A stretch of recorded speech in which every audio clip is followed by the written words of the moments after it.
for it. Are we doing this? Wait for it. Pow! What the fuck? WTF. And it's also, what the fuck? What's wrong with me? It's time for WTF. What the fuck? With Marc Maron. Okay, let's do this. How are you, what the fuckers? What the fuck buddies? What the fuck nicks? What the fucking nuts? What the fuckers? What the fucks?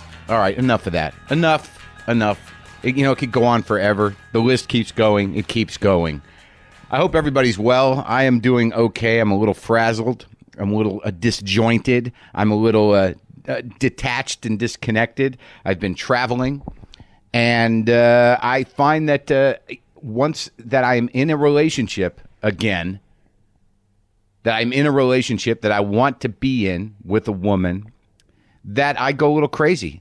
That I start, sacrificing parts of my own personality. I start to find myself getting a little insecure. I've always said that, if you have no one to complain to, you complain less. Now, obviously, I can always talk to you guys, but I don't like to think of this as complaining. But now that I'm in a relationship that I can't avoid having feelings about, it's difficult. I don't like it. I don't know how to trust it.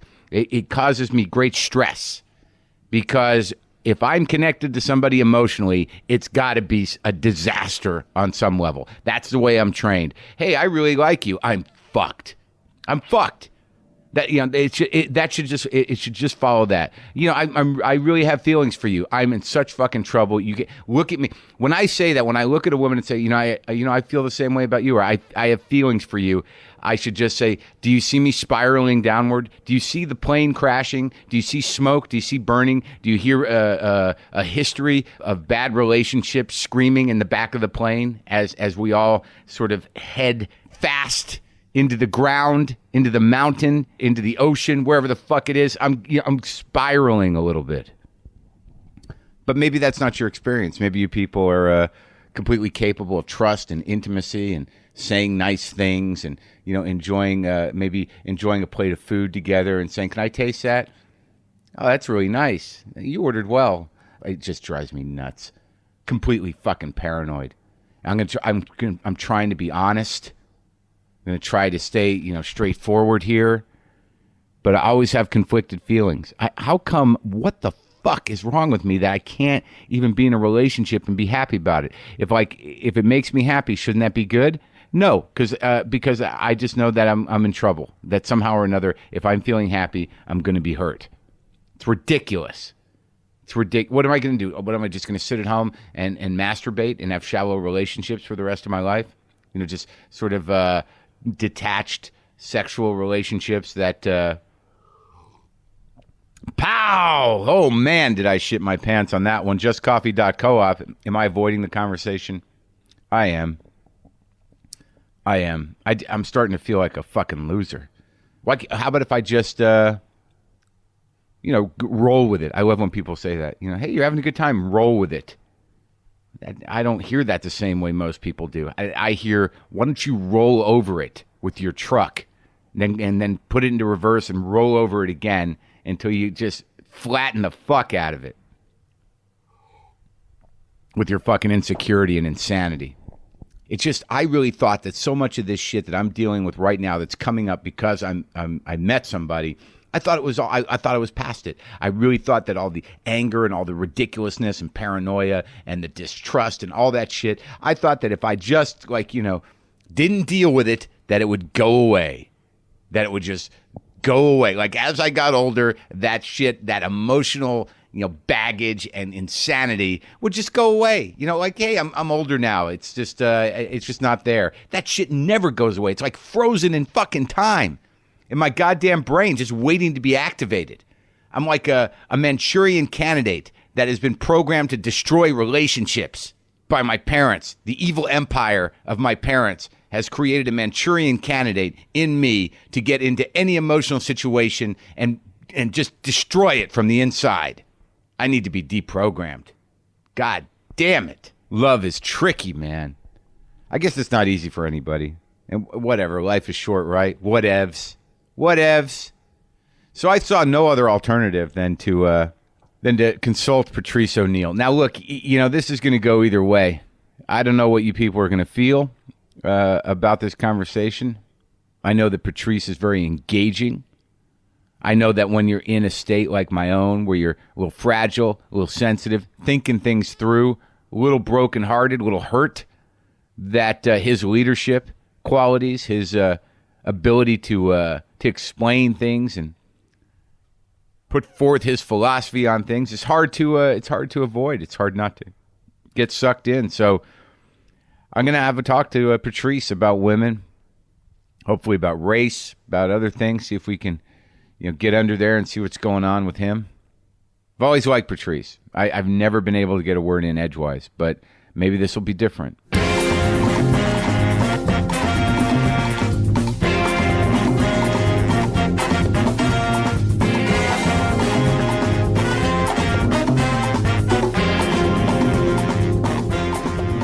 Sometimes you get that depressed thing where you go, I wish it was important to more people. I wish Self-pity thing, yeah. Where I really want more people to. I'd be happier if more people knew who I was. Do you get that too? I just would be happier. What do you think? Because I get that all the time too. I don't. What do you think it is? What are we not doing right? How come I can't? I've grown to believe that I'm just not for everybody.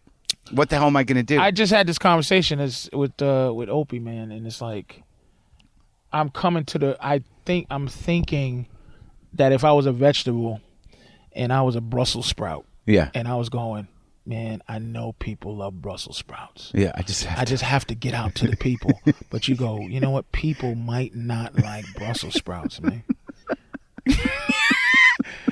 I might have what I have. I don't. I think because I see the laughter and the reaction from people who love me, and I never want to turn my back on the people who actually enable me to exist. That's good. You should hold on to that. Yeah, but I see their reaction. I see the people that I do touch. I touch them on such a real level. Yeah. That I go, there's no way I can be this irrelevant in terms of socially irrelevant, in terms of numbers. Well, let's talk about it because in the sense that, because I'm the same way. I'm talking to Patrice O'Neal. Like, I have real loyal fans. I don't have a lot of them. They're not, and they come out and I'm going to ask you, do you see the same people every single? Oh yeah, they'll come out 2 or 3 times. Some of them will bring me presents. I had a woman last night. I was in Minnesota. She came up and she said, before you did that joke, I started to cry a little bit. I mean, deep shit. And the podcast is helping out a lot. But when I start to think, it's like, why? How come I don't have a wider appeal? And I think it's because we got too much fucking heart. I think that when you do comedy that's honest, and you're taking an emotional risk, that means that's real discomfort there. That means you're not ending a joke with and now everything's good. There's someone told me this kid opened up for me. He's a fan of mine, but he's a comic.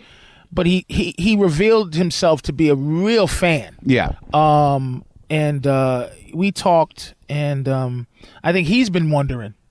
About you? About me, going, why? He watches I get that. And goes, why? Yeah. Because I think a lot of people feel there's people out there that go, if Mark doesn't do it, how can I do it? They need you to make it so that they believe that they can also. I'm in that category. They go, why isn't, they try to really go, well, why isn't Patrice this?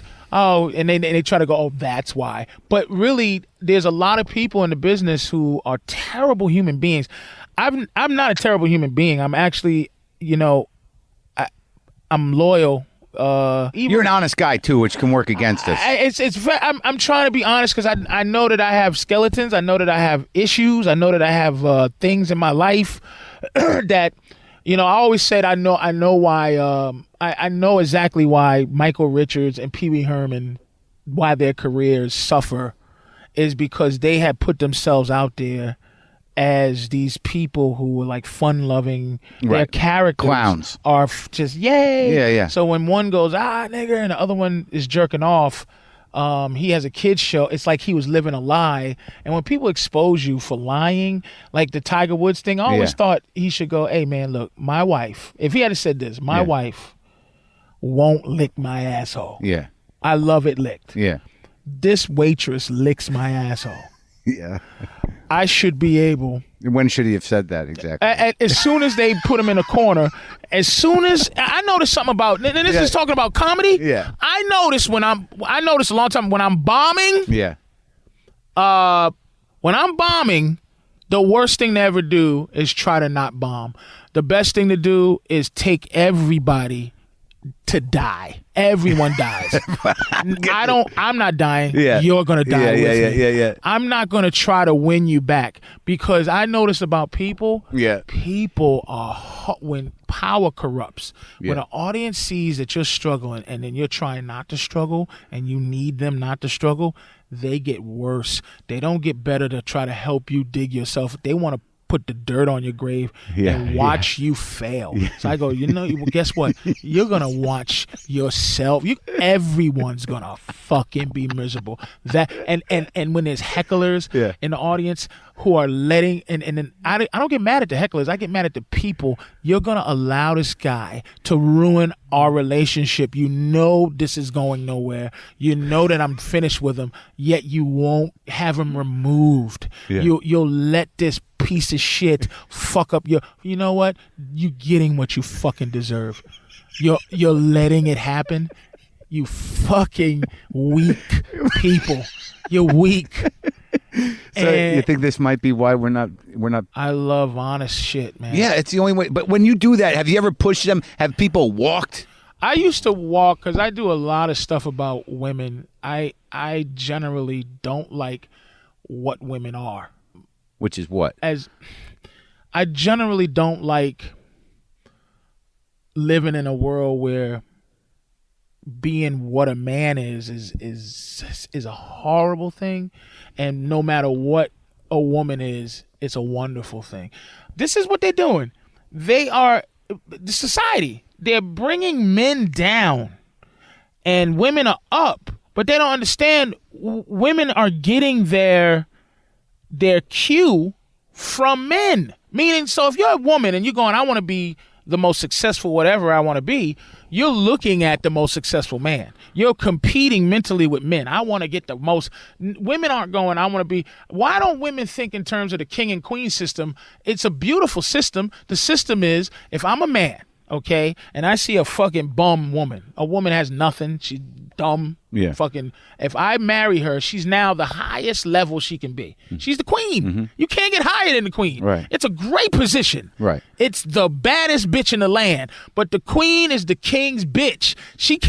But here's the reverse, and this is why these dominant women who can't find happiness is because the queen in this system, if it's just the queen, right, and the Queen of England is the queen because her father didn't have any sons, so he didn't have a king to take her, so she had to, his heir was a woman. So now she's the queen with no king. When she gets married, that guy is not the king. He's the queen's husband who doesn't get elevated to his highest position. Right. A man at his highest position helps a woman be at her highest position. A highest position woman who has a lower man can't be happy. It's nature. It's fucking nature. All right. Okay. So these points of view, I mean, this assessment of how it all works, could this be part of why you're not as popular? Yes. Every time I talk, I go, this is ridiculous, but I have a woman who has been around me a long time. This is a woman you were with. I'm with now. I mean, Your queen. my queen, my woman, who, in every woman's fashion, is trying to take me down. It's like Valkyrie. How does that? Operation Valkyrie. These bitches, they hate being women, man. I'm telling you, But Mark. wait, let me ask you. So let me just understand something. So you're saying that women only have the model of success and power that men have established. So when they try to operate within that, they're acting like men. Yes. Which means that they are denying themselves their queenness and will never be happy. Thank you. That's what you're saying. It's like another analogy, more or less. I try to help my girl. I have to think of analogy every day. Oh, I know. You're very good at it. I have to think in analogy terms. It's like if you're an animal, okay, if you're a great white shark. Okay. There's a woman great white sharks and there's men great white sharks. Yeah. To every other animal, great white sharks are just vicious. No other animal looks at a great white shark and go, uh-oh, here comes the girl version. Yeah. Uh-oh. Yeah. Like, a lot of men, okay, we go and try to date within our species. Most male great whites say, oh, wow, they go, oh, girl, oh, I want her. Yeah. Right? Yeah. But women go, yeah. I hate the way great whites treat the woman great white. Yeah. So I'm going to now date these penguins or these seals who look at me and they run in fear. And I'm going to catch one and I'm not going to eat it. I'm just going to play around with it and have this particular animal who looks at me with this fear and reverence just go, oh my God, you didn't kill me. Yeah, I didn't kill you. Just because, you know, that's why these gorgeous women date these weak men and they Right, but aren't they usually doing that just to piss off the great white? No, they're doing it because they go, I'm not going to sit here and deal with this other great white. So what happens though is they're dating their food, and after a while they go, they're dating their food. I fucking hate this guy. I hate what he is. He lets me do anything I want. I talk to him like he's a piece of shit. I spit at him and he just does nothing. I'm going to eat him. I'm going to eat him. Then she's going, how do I feel like a woman? You fucking date this man. Yeah. Great white. And you go fuck with him. And this great white goes, hey, bitch, look, you don't talk to me like that. I don't let no fucking girl sharks treat me like that. I'm not bitch. a penguin. Yeah, I got to deal with niggas trying to hunt me. I got to deal with other man sharks trying to bite me. I got to deal with you, bitch, with your mouth. Yeah. You know, no, that dun music ain't yours. That's mine, motherfucker. I'm top of the food chain. But I have to. How does this analogy work with your woman? I'm the longest relationship she's ever been in. We've been together good 7 years or some shit. She's been around a long time. I do an old joke where it's like, she's been with me for 8 years. I've been with her for 5, and it's like I didn't know we were together at that time, but you know how it is. So she's been living truth for a long time. Where at first it was charming to her. Now she's trying to I call it karate class, man. All the things that when she was strictly the student, she looked at me as the master, and I teach her first kick, like, okay, baby, here, go hi-ya. It's like, oh, she feels good. She's kicking. She's learning moves. She's learning karate. Now this bitch has a 7th degree black belt in my bullshit, and now she thinks she can actually beat me, and she's hard to beat. You start back in the day, I could flip her right on the head verbally, whap. Yeah. She'd be like, oh my God, sorry, master. But each level she wants to go up, she thinks she don't want to go out into the world and try her shit. She wants to try it with me. And I'm the motherfucker who taught her, and I'm the motherfucker who loves her. But she's always trying to gain an advantage over me, and I'm the motherfucker and that's where things go bad in relationships, I think, is because, you know, your woman starts to look at you like, he ain't the guy. I go, look, man. If you need to go find yourself another man, if you need to go do what you got to do, I'm not going to allow you to make me unsexy to you because I know how to not do it. I know that you're trying to gain something. So you're saying like, okay, like, because I've been in situations where once they get hip to your bullshit, I mean, your model is good, but there might come a time where they're just sort of like, not only am I hip to your bullshit, but I'm tired. Yes, she is tired. She's tired of me. She is, but I'm like, go be tired, because I'm telling you, you're thinking like a square. You're thinking like all these bitches who don't have a man. Go join them, because as eventually what she's looking for out of me is to do some of the things that her food does. Can't you just be like my food once or twice? No, bitch. No. Why don't you want to give her a little of that? It's not giving anything. It's I'm living me and you're living you. At some point, you got bored. See, we don't have... This is deep shit. I'm not sure it's right. It might not be right. It might be sophistry. You know what I'm saying? It might be some bullshit. I think it is your life. This is just, it's a point of view. It's not, it's a deep point of view, and it's been around for a while. I think it to be fair. It's a fair thing. But what about mother? What about that? You know, be a good mother, take care of your shit. That's inconsequential, man. I don't even think. Look, I'm gonna tell you how far. Do we have kids? Do you have kids? I want kids, but I'm having. I don't have any, but I would like some. I mean, my girl has a kid she came with, and I actually. What the wonderful thing now, I think. The kid lives with you? No, but I was gonna say I look at people with kids and then I go, as a stepfather, quote unquote, her father's still in her life. Father, she has a good father. He's not an asshole. It's just that I'm with her mother. So and we get along. She loves me. I love her. Yeah. But the thing is, that's great. Is I really like being sometimes dad. I'm like, wow, if she had to be my kid all the time, I'd be like, hey. Yeah, but isn't there a different level of appreciation for that woman you're with and her relationship with her daughter that transcends this objectification riff that you're going on? The thing is, I never waver from this is my standpoint. My standpoint is a natural feeling. It's a natural feeling. It's nature. I'm not. This is not a social standpoint. Like, okay, being a mother, I understand, a good mother, is wonderful. I love my girl's a good mother. She's a good woman, but I'm saying you're missing the part of me being a good father. Let's talk about it. A good man. Yeah. Me being a good son. Okay. Okay. First of all, as a mother, people will go, "You have a mother." And it's like, yeah, but my mother was somebody else's bitch at one time. Meaning, my mother did things to men, and she's told me this, mentally fuck with men. I mean, like, would she go, I've done this, okay, as a woman. Yeah, but we do it too, right? But we're not, see, this is the thing, Mark. You can't always. You know how my girl got me? How? I was a guy who was this terrible misogynist when she met me. I'm a lot less. No, less. I'm telling you. Yeah. A lot less. Yeah. Because I have submitted to the fact that a lot of things I've done, I don't do. Like, look it. What's your big fear? In relation to women, that you're gonna cry, that you're gonna what is the armor about? What is the fight? The fight is, and that's an interesting question, but I'm gonna be very honest. I just want my girl to know that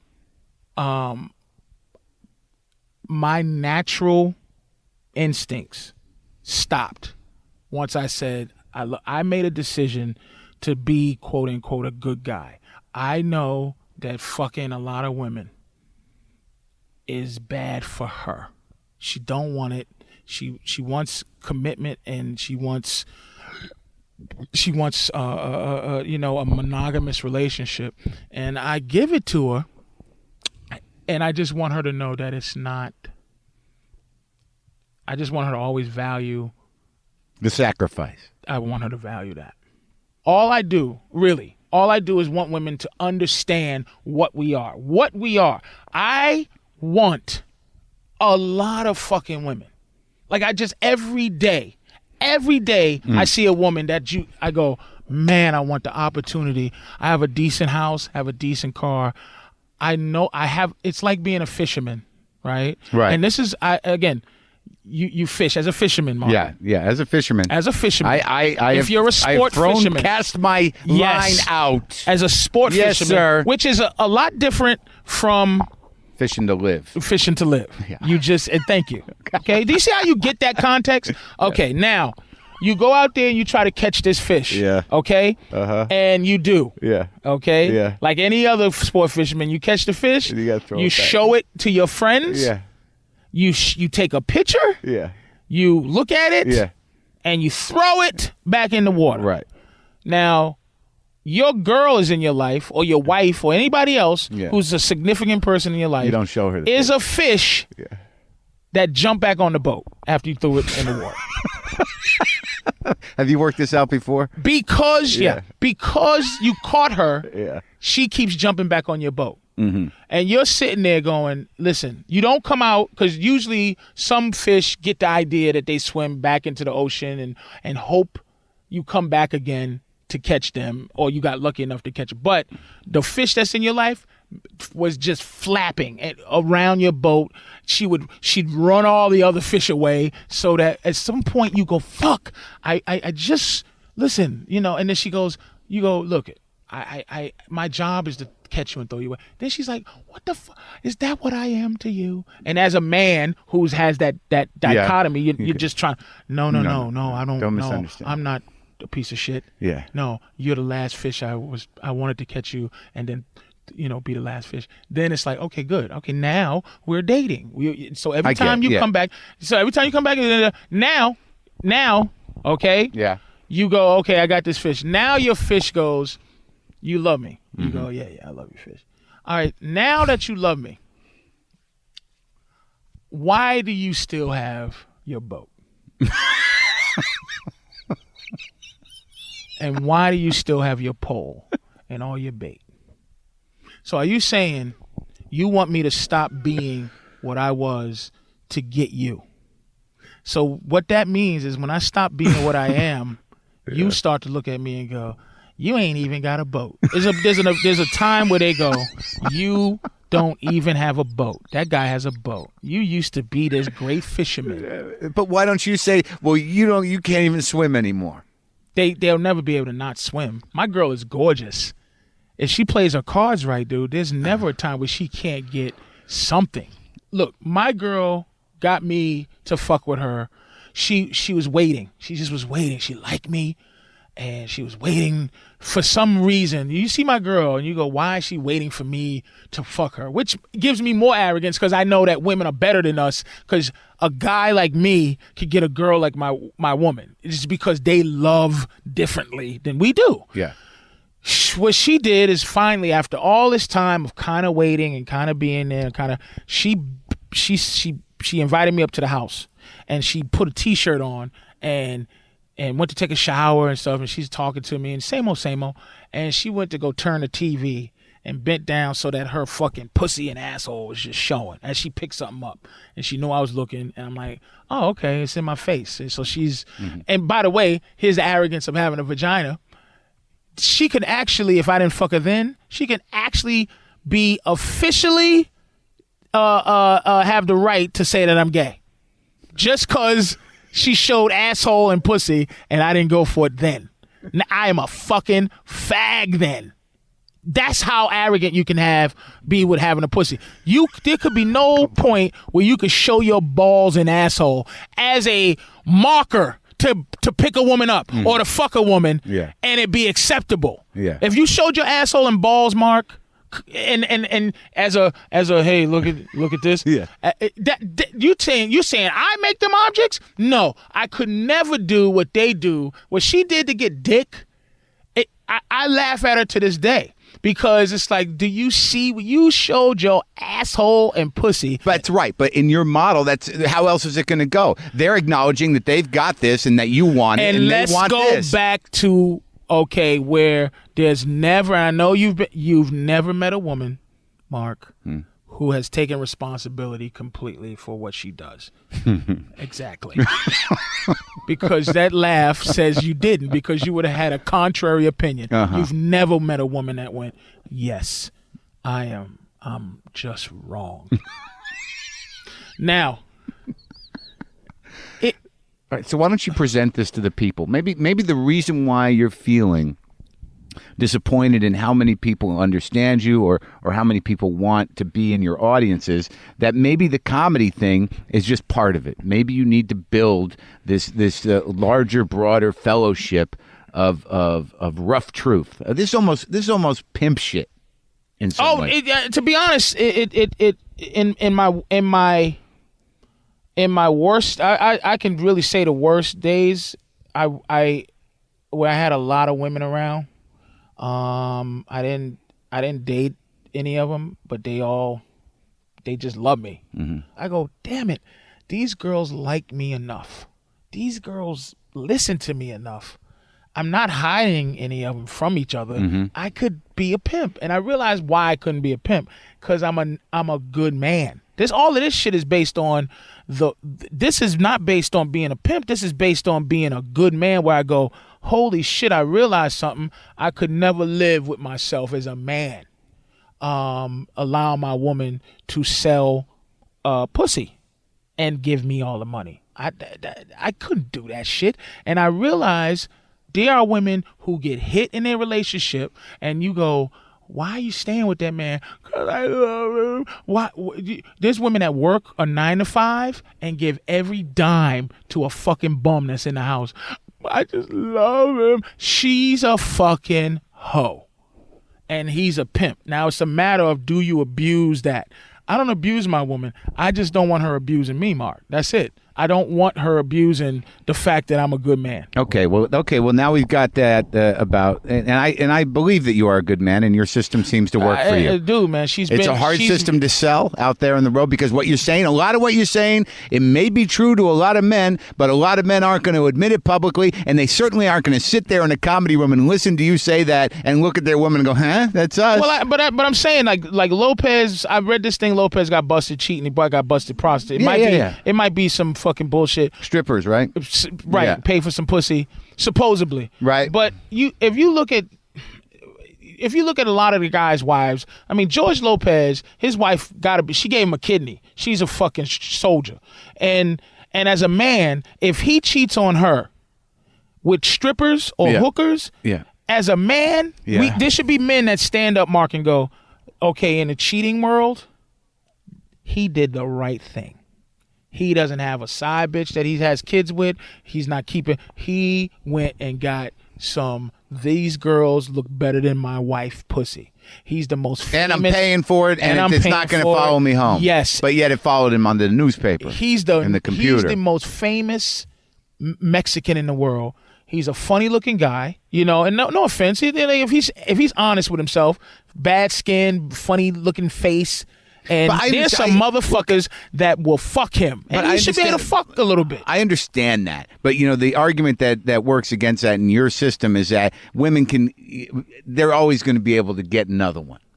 Maybe not as good as one. So you're saying that the power of George Lopez is that his shit is so good, that his home is so hot, that his money is so good, that he should be entitled to do that, and she should have to put up with that. No, that's what I'm saying. He did the right thing. He got caught. Okay. Meaning he could, in all reality, go, this is what's going to be like, bitch. Yeah. And she goes, George, shut the fuck up. You go, I'll give you a $2 million, and you can get the fuck out of my face. He didn't do that. He snuck to try, and again. Well, okay, so what do you think he's doing now? Now, okay, me and my girl discuss if this happened to us. I always try to put scenarios there. Sure. If she gets caught cheating, I said, I'll stay with you, but you get demoted down to where you don't want to be no more. Which is, you got no say. My girl got say. Yeah. But at one point, she worked hard to have a say. Mm-hmm. Do you think you should be doing that? Right. Do you think you should be, and not afraid or whatever, like me, mind your business, bitch, whatever, but do you think you should be doing that as my partner? Okay. I told her if I get caught, what am I going to get demoted down to? Okay. Mm-hmm. Me getting a demotion means you get a demotion, actually. Meaning, what are you going to do? You have to leave me. But I'm not going to stay in your life, right? If I get caught fucking doing something that I didn't want to do and I hurt you, what happens is I'm not going to sit here and live an apology for the rest of my life. I felt the same way. I'm not going to sit here and have you hold me hostage and take away really what our relationship is built on, which is you think that I'm a great man. Yeah, this is an interesting point, because this is something that happened to me. Like when my wife left me for me being an angry motherfucker, and whatever. The reason she left, I understand. Mm-hmm. But the condition of the leaving was I want a 3-month trial separation to figure out what I want to do. So I was upset. I did everything I could to get her back on some level. And quite honestly, I've never admitted this before. Anger management? Well, I tried that. I tried it, and and I was upset. You do it for yourself, though. Well, no, I did it for her. No, I'm saying that's what you do. You do for yourself. When I knew, though, like about 2.5 months into this, I'm like, fuck this. I can't hold on to anymore. I'm gonna go fuck somebody. Mm-hmm. And I know I did that, but I waited almost 3 months. But after I fucked somebody, I knew I got to file for a divorce, because I'm not going to live an apology for the rest of my life. Even if I got her back, I don't want to have to answer for that, and I don't want to have to live an apology. But you still could have got through that, because look, she didn't love me enough. She had some other dude. She had enough. But she got the other guy with the better job, with the better family, she better deal. That's what it happened. We don't even better deal. Look, we don't even better deal women. we Oh, yeah, just 'cause like pussy. Is that a girl in the trash can? Let me see what she look like, baby. How you doing? Why you in the trash can? It's we're not even better dealing them. I know. We're not. I can't. I know it doesn't matter. Being good to a woman for us is a commitment to ourselves. Okay. It's a commitment to the fact that we go, this is what they want, and this is what they think is the right thing to do. And we're decent people. We go, you know what? She's right. Let me stop trying to fuck everything that moves. It's probably some weird, like it's probably some weird compensation for something. And I go, let me be good to this girl. I'm not going to get better. I might be able to get better good looking, or I might be able to get better decent, but not together with her. Now let's address race the same way we address sex. Well, I would say it's the same thing, man. I would say. Do you hate white people? That's. I mean, yes, my instinct is to say yes, but I don't hate. Because I don't hate white person. I don't hate white person. White person. Right. White person. Singularly. You qualified your misogyny. That you said you're better with it. You've got a system that you understand sex and women with. It's your own. It's based in truth. Look, man. Black people, I don't like to think in terms of like being a victim and being black, dude. One thing I try to get white people to understand, Mark, is that white is a fluent concept. It's an idea. White to us, and I've said this a few times, but here's what white is to us: the decency that nature has given the Jews in their plight. The decency is to have a villain in both plights. Moses, there was Pharaoh. That nigga looked like Yul Brynner. Yul Brynner was the evil force holding you down. Yeah. And God freed you. God said, no, Jews, you must go. Yeah. Okay? Thank God. Thank God. Yeah. Then it's the Holocaust. Hitler. He was a bad one. Hitler and his crew were it was after the war, it was against the law. You can't even have the mustache no more. Yeah. You can't even rock that. Yeah. You rock that. That's not a law, but it's an understanding. You just don't rock it. Sure. That nigga is the devil. Yeah. Okay, right. that mustache is the devil. Right. Hitler, then the devil. Right. So that what that enables you to do is move on. Enables you to move on. Okay. Meaning, I don't have to hate every German. I don't have to be bogged down. After the Holocaust, being a fucking Nazi was criminal. To this day, if they find out you used to be a Nazi, you get fucked over. You can't even apologize. Yeah. Oh, no, I only put a couple in ovens. No. You're done. That's right. Okay? Even if you're 100 years old, you're going to jail. You're fucked. Yeah. That, which is great for the spirit of being Jewish. It's great. It's just like we went through this. Yeah, we went through this. But we know exactly what happened. Yeah. We know exactly how many people it happened to, and we know exactly who the fuck did it. Yeah. So it enables you to have a chapter in a book. Yeah. When I start off with white people, I'd say, look, white is the only thing we got from slavery. We don't have we have a finish date. Questionable start date, questionable amount of people that died, questionable effect on our minds. When we were freed, it was like, bye, nigga. Nice talking to you. Yeah. Okay. You've been living this way 400 years. Now we expect you to live wonderfully now. And what we did to you is not criminal. And the only thing left is your skin. So you have the skin color of the enemy. So every white person is Hitler's mustache, really. To my gut, every all white skin is that. On some level. On some level. Really? Yeah. But you're not my oppressor. Like, so it's for me, when I say white, I hate that. I always hated when I watched Geraldo Rivera back in the day and used to have racial conversations. And the race thing would be, today on Geraldo, we're going to have a race debate. It's, Negro John Negroin from Negroin University. He's been at fucking, Negropolis State. He has a doctor in niggitude. Yeah. Versus Troy, who thinks all niggers have sickle cell anemia. But what I think the sexism analogy is around the objectification, that people are judging just because you're black and that black represents a certain thing. It's the thing of when you get a black person that thinks that they have a white position, they're not nice. Black cops are really hard dudes. Black bosses are hard because they have this thing where they have to prove something. It's inferiority to me. It's like, do I want white people giving me equal right? Like, what? It's so.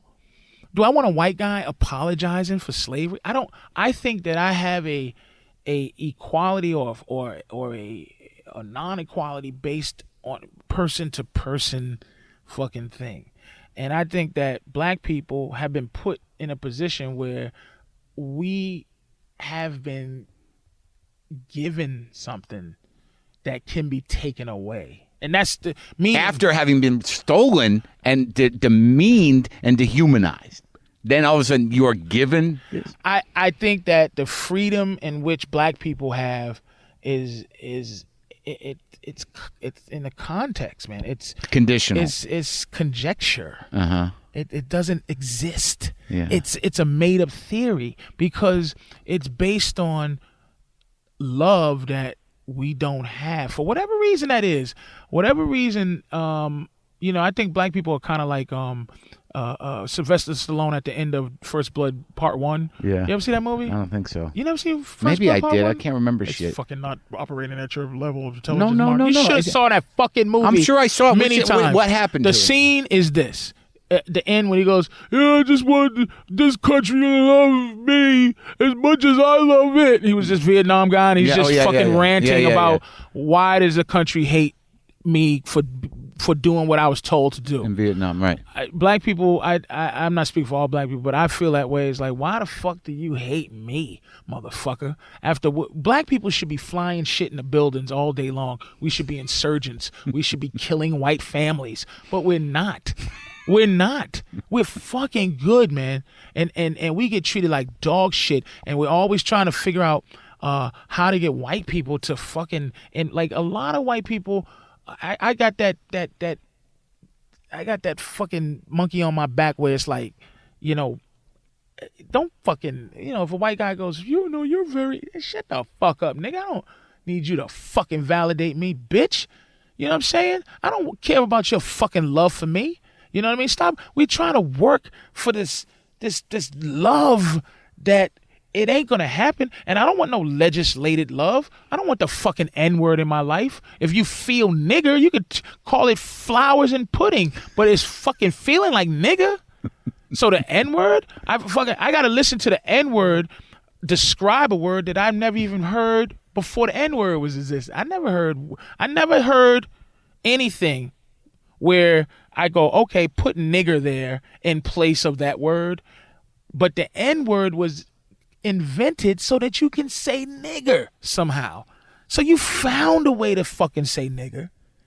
And I never heard nigger like I hear the N-word to describe nigger. It's some tricky horse shit. It's shit I learned in Boston. It's shit that I want all black people to learn. It's passive aggression. It's what do you call it? It's covert racism. How the fuck do you have a fucking racial conversation with somebody, right? Yeah. Who don't admit that they're racist? How the fuck can I talk to a white person and go, you believe in racism? Yep. You believe that there's unjust things happening or unjust things happening to black people, Mexicans all over the world? Yes. Are you racist? No. Racism is like Bigfoot. Like, we know it's here. I never seen it. Only racist I see is fucking this asshole with a sheet on. But there's no functionally intelligent fucking guys who walk around and go, I hate niggas, I hate spics, I hate chinks, but they're liars, man. It's like we're not going to heal this thing until two things. One, black people got to stop lying about how we feel, and white people got to stop lying about how they feel, and we come together and we discuss it, because this shit ain't going to stop until black people find a way to forgive this country for what it did. It's a aching, that's the anger, to forgive the country for what it did. And without white people's, this is how deep white is. Hey, when'd your family get here? Got here in 1906, first person straight off the boat from Italy. And now I'm calling you a nigger like I'm better than you. Yeah. Are you serious? My family's been here since 1619, bitch. Making this country wealthy because it's got free labor. It's just collecting money. Are you fucking serious? And we get a hard time, and you get here, your skin's white, and you treat me like shit? You motherfucker. You're telling me, though, that growing up in Boston, you never personally experienced overt racism? Overt once. Just twice. Once. South Boston. Right. One time that affected me. When this kid, it was a summer camp, I think I was 10. And this kid called me a nigger. This little white kid called me a nigger. It was a game he played with me. Called me a nigger and ran, and I chased him. And he ran to where there was adults, and I grabbed him. And when I put my hands on him, he screamed like Banshee, you know, and I got thrown out of camp. I'm like, he called me a nigger. It's like. So I learned a lesson. What did you learn? I learned that thought you were one too? Yeah. Right. Nigga. Like, I learned that a lot of things I learned about racism that you don't learn unless you live in a place like Boston. Boston's the worst. It's you the can't worst. learn it down south because you did, in a weird way, living down south, you actually have actually a great point. You know, back in the day, I get sprayed by a hose. Well, yeah, there's a history. Dogs. I actually did a line where I said down south there's an ignorance that runs so deep it actually has integrity. There's a history to it. Yes, it is. Hey nigger, and you go, hey white boy. Right. And then here's what I'm gonna do to you. Yeah. And here's what you better hope I don't. It's out. It's not covert. It's historical. Exactly what it is. It's historical. Whereas in Boston, it's all fucking suppressed. I've never seen a city hide its black people like Boston. And then when you learn certain things, look, like the busing thing. Look, here's what I learned out of all of this time that they wouldn't teach you. That I don't understand why they won't teach you is the busing. The Boston busing problem was this. They teach me as a Boston black kid, I hate white people, and that's what I'm supposed to do. They're racist. They're this. They're that. But what it is it was a design condition that poor white folks and poor black folks couldn't fight. It was certain people working on a higher level. The South Boston High was a civil servants exam school. It taught you how to be a cop, how to be a fireman, how to be an EMT. It taught you how to pass the civil service exam. That's all it did. So what it did, it didn't prepare you for college. It prepared you to work as a fireman. That's why it was all these Irish firemen, all these Irish policemen, you know, all these times. It was all mixed, man. And when they stopped busting these niggas in, they were busting out jobs. So now there's going to be some nigga cops and some, you know, cops were the family business. So it was politics and power. Yes. I mean, you look at the Kennedys, you know. But at the end of the day, I learned a lesson after that. I said, if I can, and I think this slowed me down a lot mentally, man. And then I got in trouble with the law when I was young, and I learned something about anger. I had a statutory rape thing when I was 17, and me and my friends, you know, fucked this girl, and then this is a long story short. But basically, me and my friends hanging out, bumped into two girls. Yeah.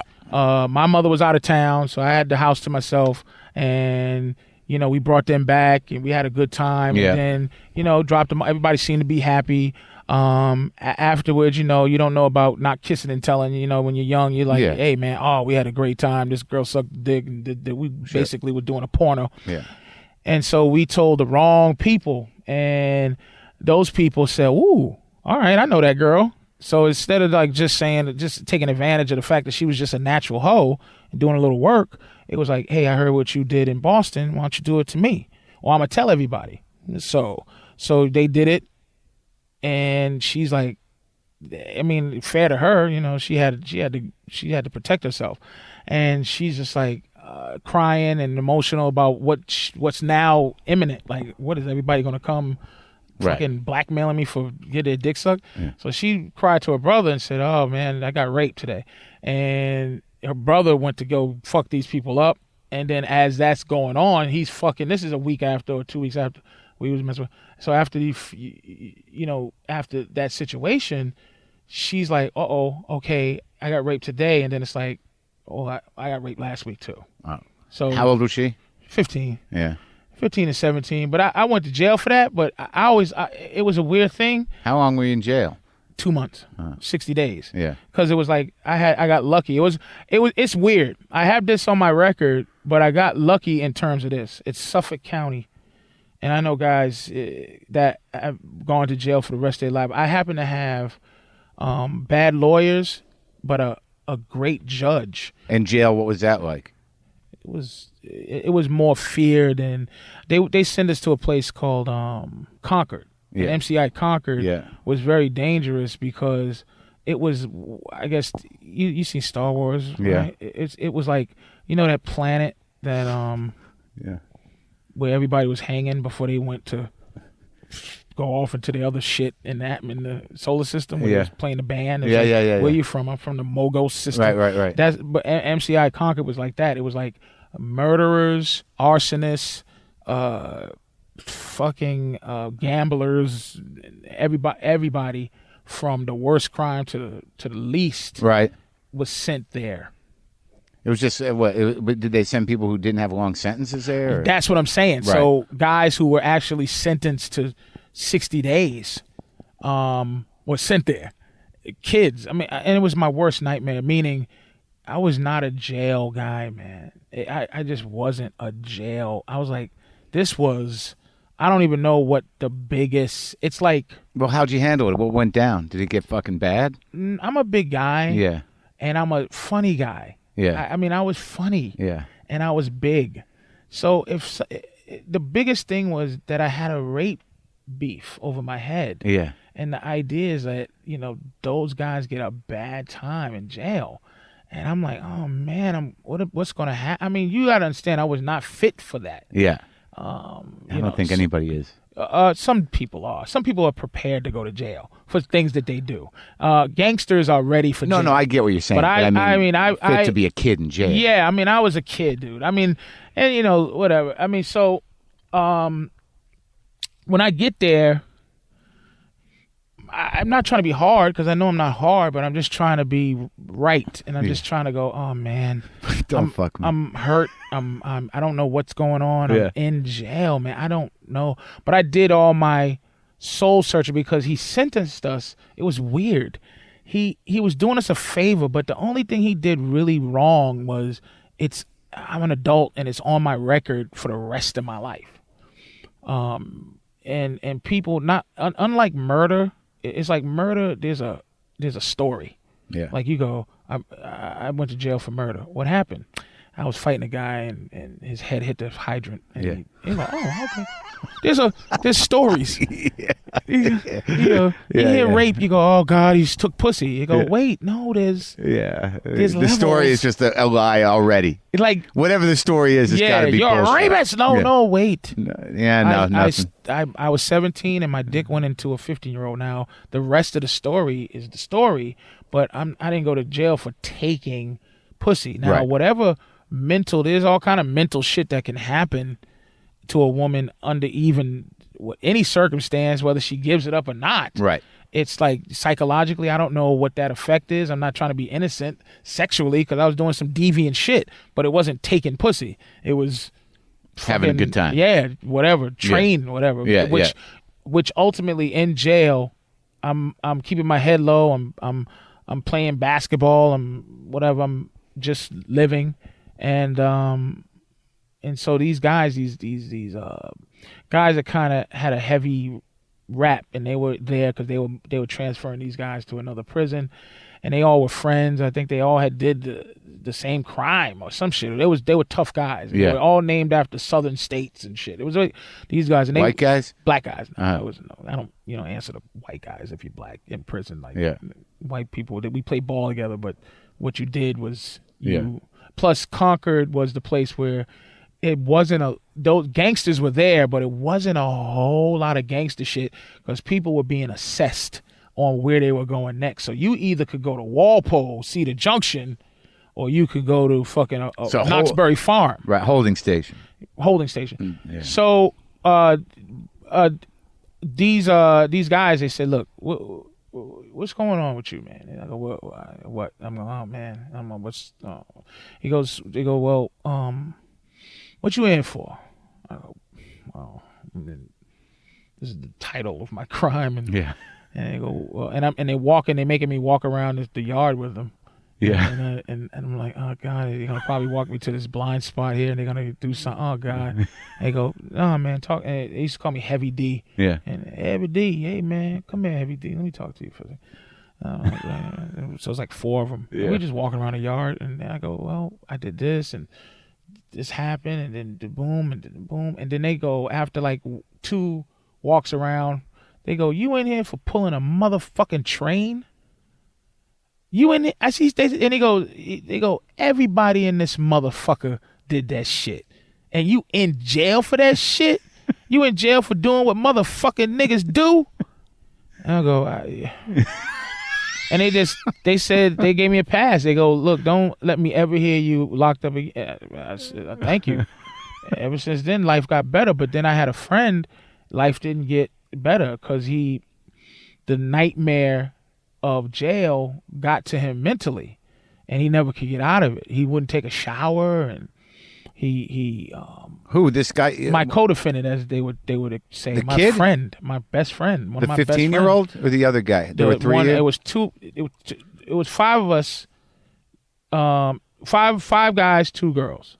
Yeah. Okay, and the other girl didn't put up any. Right. She didn't put up any charges, right. and it was whatever. So your friend, my friend, and they would call him my co-defendant, Yeah. and he thought he was going to get raped in the shower every day. Every day was rape in the shower. He couldn't. When he was there? When we were Yeah. both there at the same time. And did it happen? It's just like you go there, and all you've been watching is MSNBC, and Sure. it's like someone's going to shank me in my neck. So you just wear every day you just wear a fucking phone book collar because you go, somebody's gonna, and it's like, dude, take off that phone book. No, I won't take it off. Someone's gonna stab me in my neck. He would always think someone's gonna get him, and he wouldn't shower. And these guys, man, they want their lives. There's guys in there, and look, just because I'm in there for 60 days doesn't make me less angry about it because you're in there for 25 years, but I do know a guy in for 60 days, you make a guy that's in for 25 years happy. You deal with your shit differently than that guy. Yeah. And he was in a position where he's smells really bad in front of guys that are doing 25 years. You have to live every day. No one wants to, So he goes, tell your co-defendant. They keep saying my co-defendant. So I'm like, man, dude, like you gotta. I'm not gonna say his name. Yeah. But he says, I'm like, man, you gotta take a shower, man. These guys are, come on, man. He goes, fuck you, man. You act like you like it in here. I go, no, but I'm saying like you can take a shower. Like take a fucking shower, man. Yeah. They're gonna kill you. They start throwing piss on him, and They started throwing piss on him? yeah, to make him take a shower. And he wouldn't take a shower, and eventually eventually it became torturous, and it was torture for him for at least 45 of the 60 days, and things have been right since. He the next time I seen him after we got out, he came to my house like with a fur coat. He had a fur coat and it was like boxer trunks and shoes. It was weird, and he was talking about what if Jesus was something other than being Jesus? Like, what if Jesus was a pimp, man? So he snapped. He snapped, and you talk about in terms of trying to have my mind deal with feeling like a victim, feeling like my life has been really ruined, Yeah. I go, okay, look, it's God's design, and this is what I came up with to help me. One, if I was a 15-year-old girl and that was happened to me, I might do the same thing. That helped me. I go, okay. Two, I could have been in there for 10 years, because the crime of statutory, you can get 10 years, period. I got 60 days with 1 year probation, and I was done. So your boy, though, he got fucked up and he never fucking bounced back. He never bounced back. He this is my best friend when I was a kid. But it's weird. It's interesting because he did it to himself. And that, your system of thinking, that your ability to put things in perspective, as bizarre as it may be, in terms of how you make an understanding for your life, he was not able to do that. And I wasn't able to do that either. I naturally was able to do it, but I wasn't able to deliver it as a mental place, Right. To him. To anybody, even to myself. I just naturally, because I didn't have a father, which was a whole nother story. I always kind of recently, I just realized I didn't have a father. I always got through it and didn't care. But I recently said, wow, this is what you need a father for. You need him. You need a better man when you don't have any more understanding of how to fabricate how to be a man. So, but the last part of how I stop from hating this girl and not victimize is that I go, look, there's a lot of women who get raped, that the definition of it, humanity taken from them like that. And I think that it's God's way of evening out, meaning if women have to walk around and live the idea that a motherfucker might jump from behind a bush and with a knife to the neck and say, give me your pussy against the wall. God has to even it out by saying, some of us will get charged with rape and didn't do it. So essentially, in the theory of balancing out, I got raped, because it's like, but I was involved. It's not like I was just walking on the street whistling and a bitch just go, he raped me. Yeah. It's more or less, I didn't take pussy, but I got in trouble and have that word attached to my life. Yeah. And I could have, if they wanted to take it to that place, possibly they could have just been like, you took it. We think you took it. I was lucky that it was statutory, and basically I got through life and I didn't have to learn any more lessons. Yeah. But I'm still kind of living that thing for the rest of my life. But for the rest of a woman's life, it follows her if that happens to her. If a rape happens to her. So I know it seems crazy, but I'm saying it's a balance of what can happen to me as a dude. Like a woman, God didn't make it so a woman can jump out a bush and go, give me your dick against your will, and you not laugh. Yeah. It's the only way we can see how serious it is. you know. But it's interesting because it provided you with a little insight and some sensitivity to women. Absolutely. Dude, when I talk shit, let me tell you, man, ultimately, I love my mother, man. I love this is so condescending. The shit I say about women is based on how bad I feel for what they are. It's a sad creature. They bleed every month. They sit down to pee. Like, how vulnerable do you feel when you sit? When you sit down to pee for whatever reason? Like, if you want to take a shit. I really thought this was going to go a different direction. You really, right? This is why you love your mother? I love my mother because I grew up with no dad, right? She's my mother and my father. He just was look, he was not there like anybody, whatever reason. Did you ever find him? Why would I didn't want to find him, no. Right. Because you know why? I realized look, a father is out of curiosity to see what you... Not even, I'll tell you why. I just realized learning, I got denied entry to Montreal recently because of that. I've been to Montreal a million times, but for some reason, now with all these computers and everything, it's just like they're not telling your story. It ain't a book. It's just you've been charged with this, and boom, and you went to jail for that. Went to try to do Montreal this year, and they turned me back. So on the way back, I was driving. I was hallucinating. The rape thing? Yes. Shit. Yeah.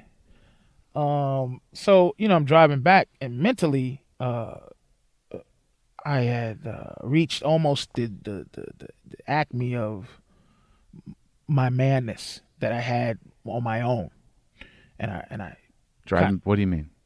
When you're driving back, you're hallucinating. I'm hallucinating. I'm thinking of things. I'm thinking of one of my pets that I love that got killed. I'm thinking about. I'm feeling sorry for myself. Yeah.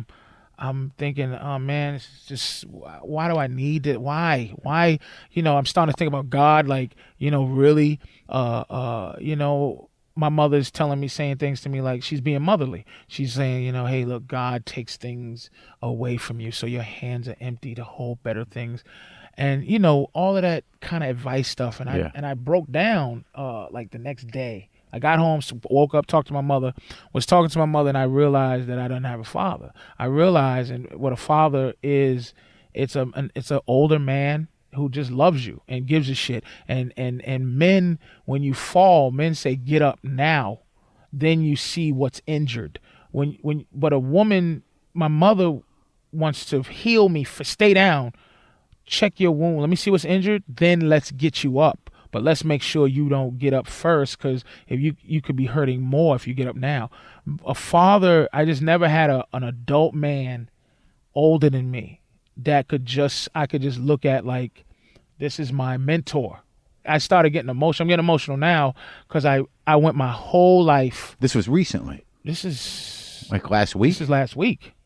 Just now. 40 years old, and I realized at 40 the concept of what a father was. Yeah. And that I didn't have it my whole life.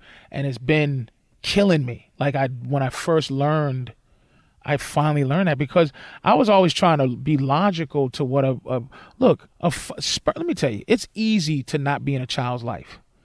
A sperm could go on the floor. It's in you. If you come inside of a bitch you don't care about, it's the same thing as coming on the floor. So if you come inside of a woman that you don't want to be with, and she goes, I'm pregnant, you go, well, here's the sperm, bitch. Yeah. So I realized anybody could be my father. I didn't have even a father figure, a mentor. I was raised by other men that I watched. Right, people you picked that you identified with. Or that I just watched and said, he's cool, let me try to copy what he is. But in that conversation with your mother, I mean, what was it sadness or anger? I mean, it was sadness for her. It was sadness for me. It was sadness too, because I have a lot of issues with God. I really desperately want to believe in God. I desperately want to believe in, and I go for what I want out of life. And I know this seems like bullshit, but I just want. I'm the only one in my life of people that can.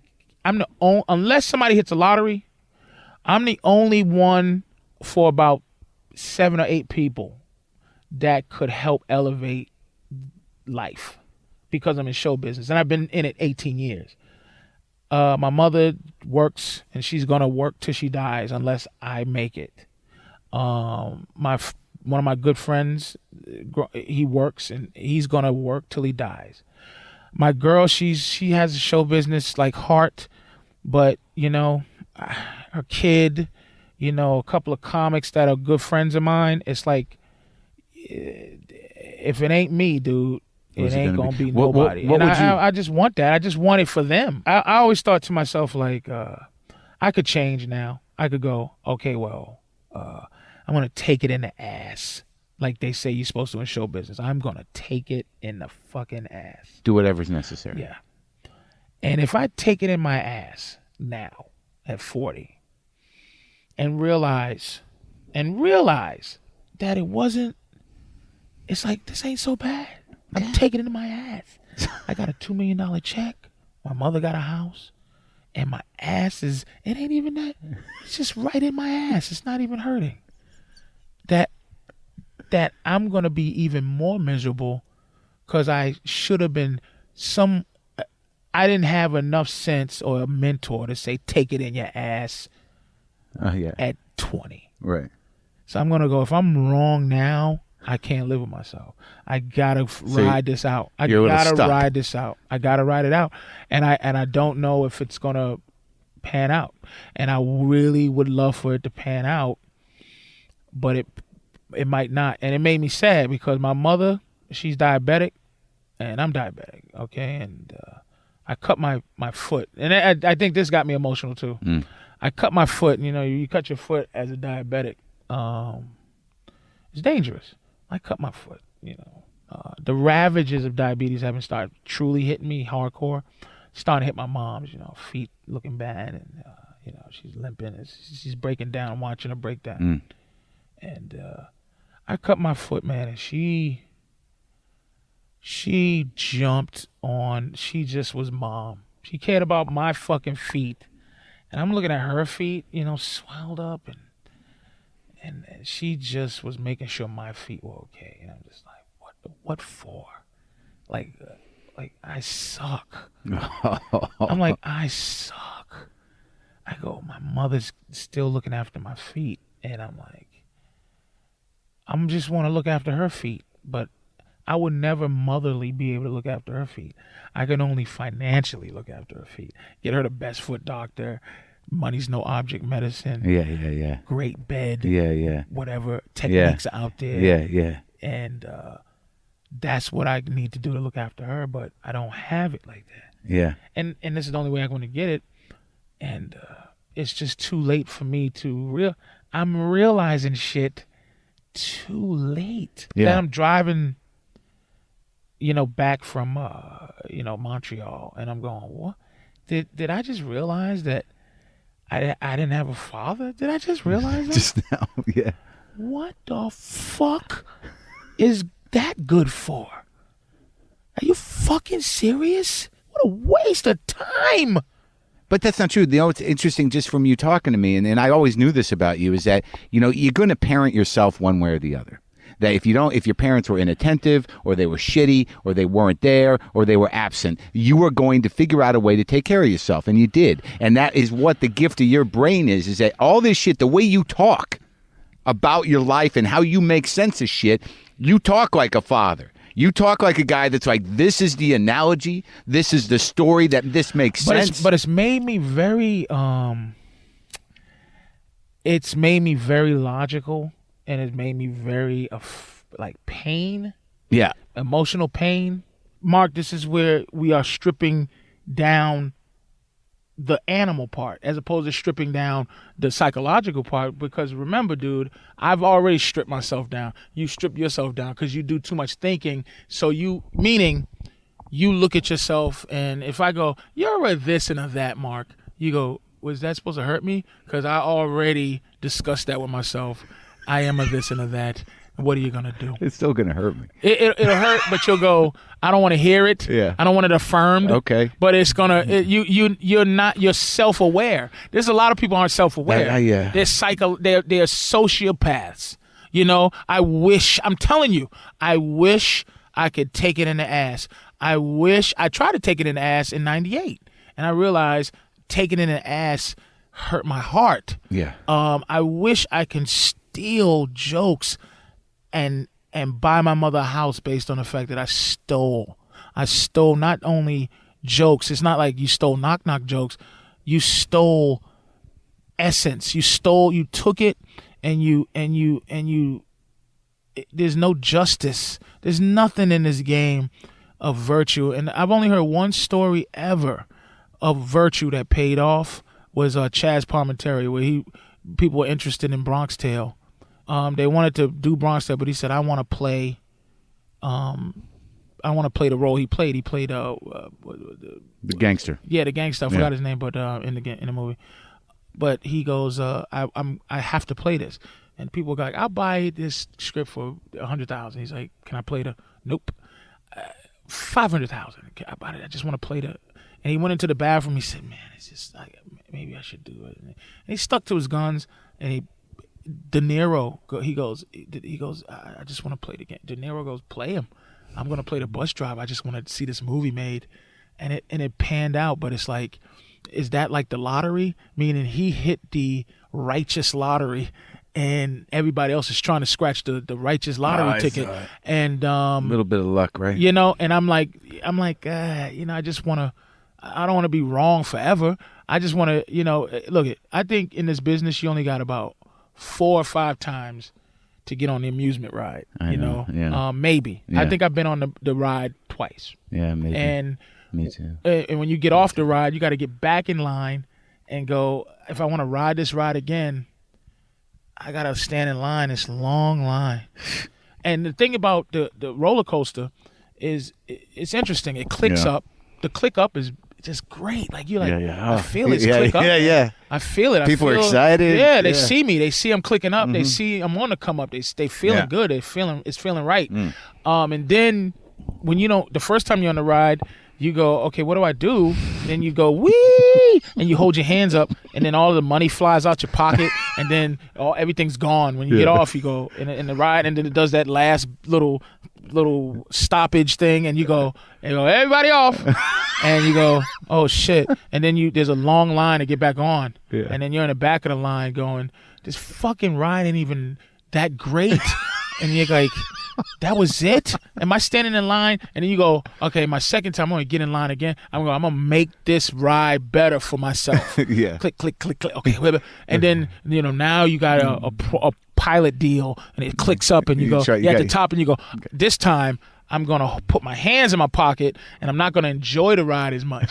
You go down, and you're not going to wee. It's just air holding on to your money. Hold on to your money. Then you stop again, and it's just like you got a little more money, but you didn't have any fun. Now you're in line again,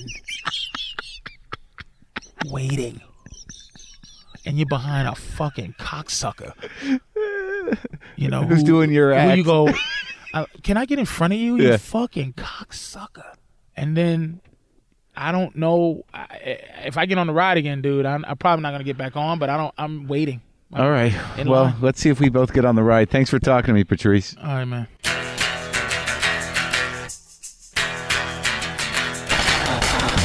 That was interesting and deep, and I hope you got a lot out of that. I hope it aggravated some of you. It made some of you go, that's fucking awesome. I hope you had all of those experiences, and I'm glad you're listening to my show. Please go to WTFpod.com and get what you need there. You can get your justcoffee.coop. You got a link to punchlinemagazine.com over there.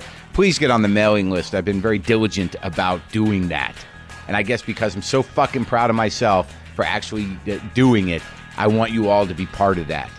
You can also, kick a few bucks, kick a few shekels into the hat for WTF if you'd like. Also, as you know, the premium episodes are up at WTFpodshop.com. I appreciate you listening, and I love doing the show. Anybody want Tic Tac? They didn't pay for that promo. I've just been eating them. Yeah. All right, you guys. I'll talk to you soon. Bye.